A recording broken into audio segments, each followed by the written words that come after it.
दोस्तों, अगर आपको कहानियाँ सुनना पसंद है तो आज की कहानी आपके लिए खास होने वाली है, तो अंत तक जरूर सुनिए। गांव के बीचों बीच एक पुराना सा बड़ा घर था। मिट्टी की दीवारें, आंगन में नीम का पेड़ और दरवाजे पर टंगी एक पुरानी घंटी। यही घर था रामप्रसाद का। पूरे गांव में उनकी इज्जत थी। लोग उन्हें बाबूजी कहकर बुलाते थे। रामप्रसाद के 4 बेटे और एक बेटी थी, रमेश, सुरेश, महेश, दिनेश और सबसे छोटी रश्मि।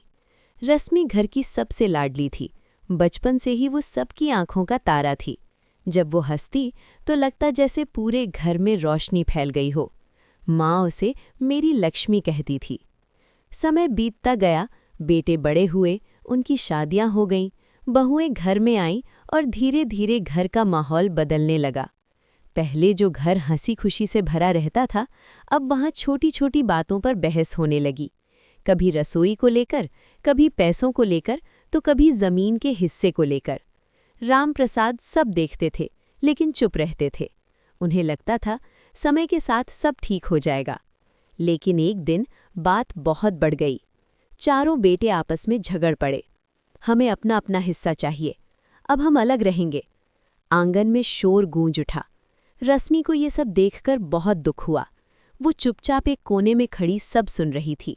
रामप्रसाद ने भारी आवाज में कहा, ठीक है, अगर तुम सबको बंटवारा ही चाहिए तो होगा बंटवारा।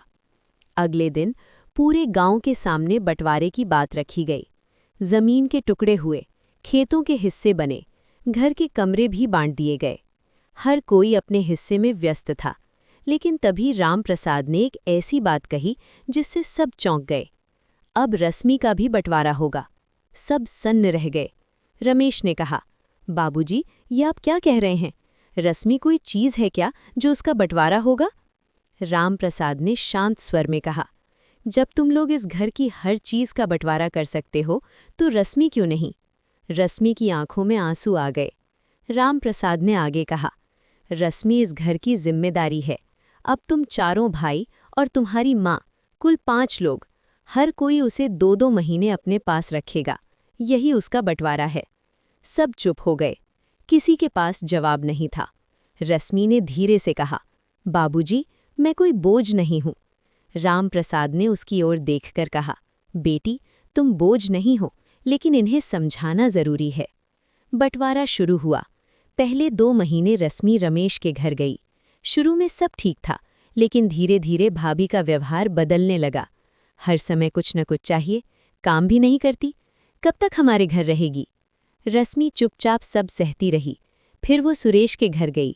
वहाँ भी कुछ दिन अच्छे बीते, लेकिन फिर वही बातें। अब हमारे ऊपर क्यों बोझ? अगले महीने चली जाएगी। ऐसे ही महेश और दिनेश के घर भी उसने समय बिताया। हर घर में उसे मेहमान की तरह रखा गया। न पूरी तरह अपनापन, न पूरी तरह अपनेपन का अभाव, बस एक औपचारिक रिश्ता। हर 2 महीने बाद वो अपना छोटा सा सामान समेटती और अगले घर चली जाती। उसके दिल में धीरे धीरे दर्द जमा होता गया। एक दिन रात को वो आंगन में बैठी रो रही थी। माँ उसके पास आई और पूछा, क्या हुआ बेटी? रश्मि फूट पड़ी, माँ, क्या मैं सच में बोझ हूँ? क्यों मुझे ऐसे बांटा जा रहा है?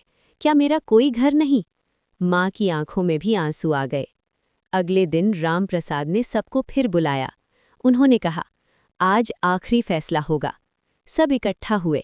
रामप्रसाद ने रश्मि का हाथ पकड़कर कहा, आज से रश्मि का कोई बंटवारा नहीं होगा। सबने राहत की सांस ली, लेकिन बात यहीं खत्म नहीं हुई। उन्होंने आगे कहा, अब मैं अपना फैसला सुनाता हूँ। इस घर का असली बंटवारा आज होगा। सब चौंक गए। ये घर, ये जमीन, ये सब रश्मि के नाम होगा। चारों बेटे एक साथ बोल पड़े, क्या? ये कैसे हो सकता है? रामप्रसाद ने सख्ती से कहा, जब तुम सब अपने रिश्तों को बांट सकते हो तो तुम्हें इस घर पर कोई हक नहीं। पूरा माहौल शांत हो गया। रश्मि रोते हुए बोली, बाबूजी, मुझे कुछ नहीं चाहिए, बस मेरा परिवार चाहिए।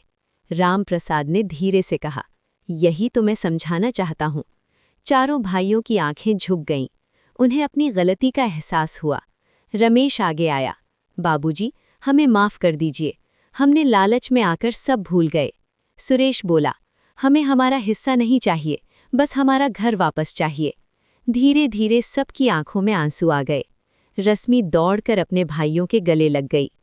उस दिन के बाद उस घर में फिर कभी बंटवारे की बात नहीं हुई। नीम के पेड़ के नीचे फिर से हंसी गूंजने लगी और रश्मि अब किसी के हिस्से में नहीं थी, वो पूरे घर की जान बन गई थी। इस कहानी ने पूरे गांव को एक सीख दी, रिश्ते कभी बांटे नहीं जाते, उन्हें सिर्फ निभाया जाता है। अगर आपको ये कहानी अच्छी लगी हो तो प्लीज़ इसे लाइक करके हमारा हौसला बढ़ाइए। और हाँ, ऐसे ही और कहानियाँ सुनने के लिए चैनल को सब्सक्राइब करना मत भूलिएगा। घंटी दबाइए ताकि अगली कहानी सीधे आप तक पहुँचे। तो मिलते हैं अगली कहानी में। धन्यवाद।